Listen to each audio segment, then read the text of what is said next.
vamos a ver el principio de reflexión. En el principio de reflexión tenemos tenemos nuestra función de variable compleja, digamos f de z igual a u de xy más y por b de xy. En el principio de reflexión lo que está diciendo es que se satisface que el conjugado de esta función, o sea, esto, es igual a la función del conjugado de z, del número complejo. Entonces, bueno, para que esto sea cierto es cuando la función que tengamos, la función f, si f de x, o sea, nada más hablando de esta función, nada más la parte de x, o sea, aquí tenemos, pues esta función está compuesta de su parte real y su parte imaginaria, cada una tiene una parte de x y una parte de y.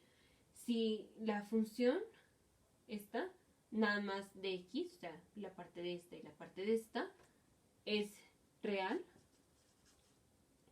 en el segmento que le estemos tomando, entonces vamos a tener que se cumple esto de conjugados.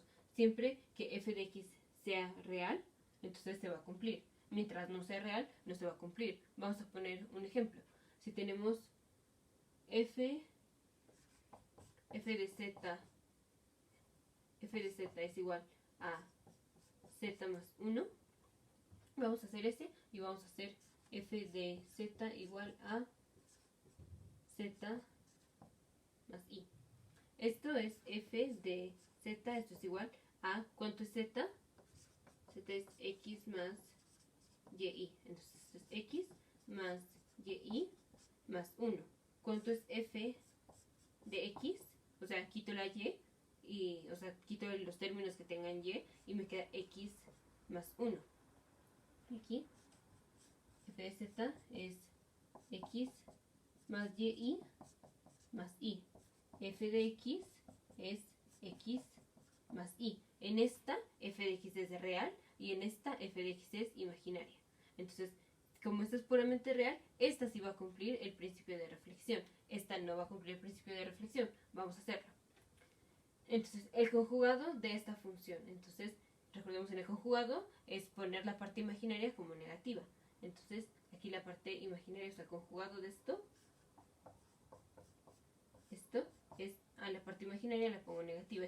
Es x más 1 menos y. Y ahora, ¿cuánto es?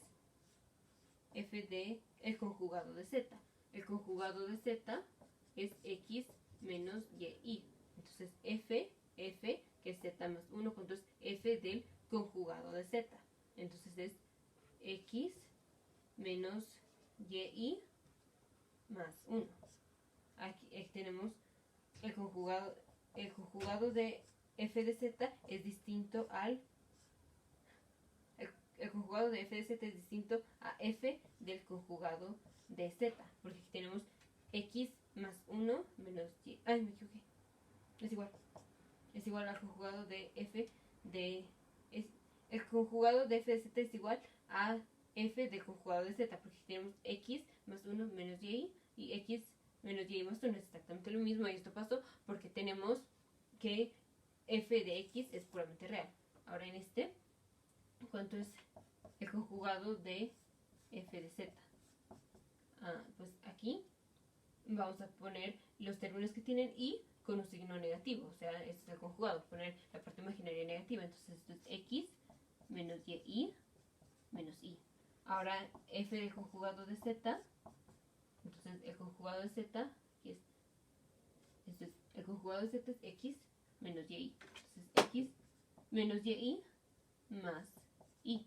Aquí tenemos x menos y más i. Entonces aquí el conjugado de f de z fue distinto a f del conjugado de z.